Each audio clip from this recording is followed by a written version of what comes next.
Bonjour et bienvenue dans ma nouvelle vidéo. Aujourd'hui, je vais vous parler de l'abbaye Notre-Dame de Bellefontaine.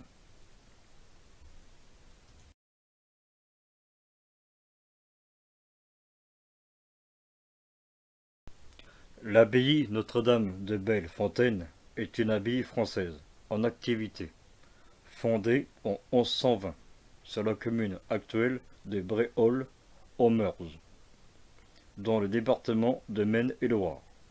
Sa communauté est composée de moines trappistes.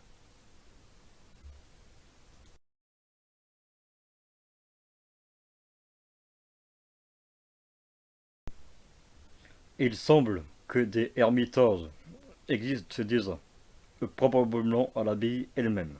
On les date autour de 1010.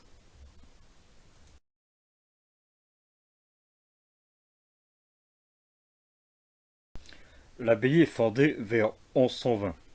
À cette date, un document atteste l'existence d'une charte passée entre Prétonille de Semilille, première abbesse de l'abbaye de Fontevraud, et de Pierre, premier abbé de Bellefontaine.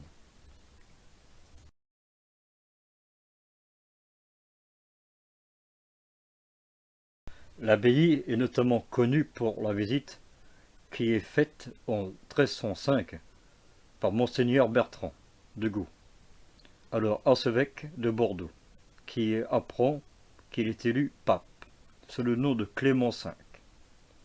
En souvenir de ce jour, le nouveau pape offre une statue de la Vierge qui se trouve encore dans l'église en 2013, adossée au pilier droit du chœur.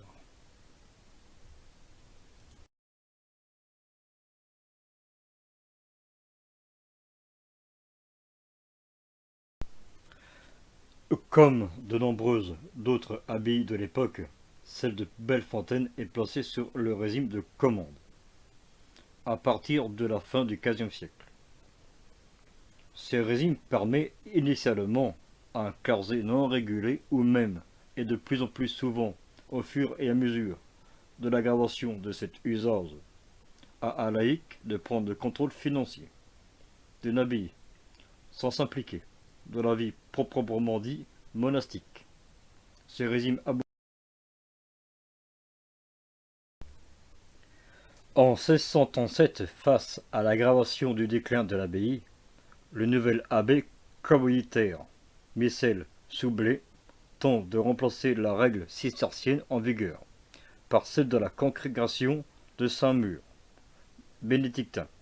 C'est un échec, et les murs tréciens sont remplacés au bout de 5 ans par les Foyans, aussi eux cisterciens, qui restent quant à eux pendant plus d'un siècle.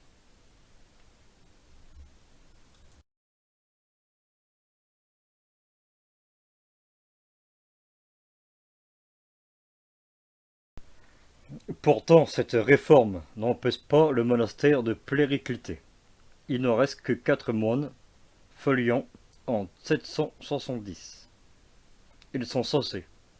La bibliothèque brûlée, le mobilier vendu, l'abbaye est transformée en prison. Bellefontaine est l'un des hauts lieux de combat de la guerre de Vendée.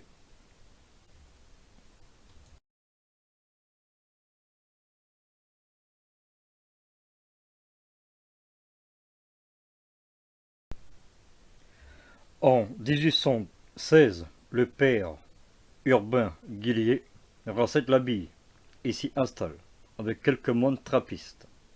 Dès 1817, ils sont une quinzaine. La communauté prospère, au point de fonder un monastère aux États-Unis en 1880, puis d'autres dans 5 continents au XXe siècle.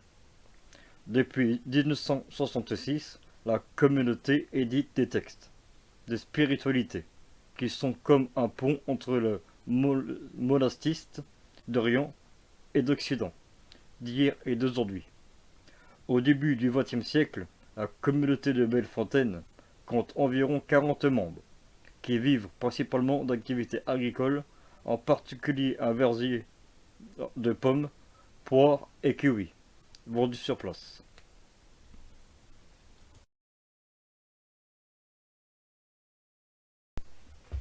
Merci d'avoir regardé les vidéos. Si la vidéo vous a plu, mettez un j'aime, partagez, abonnez-vous et à bientôt pour de nouvelles découvertes sur les histoires des sites archéologiques. À bientôt.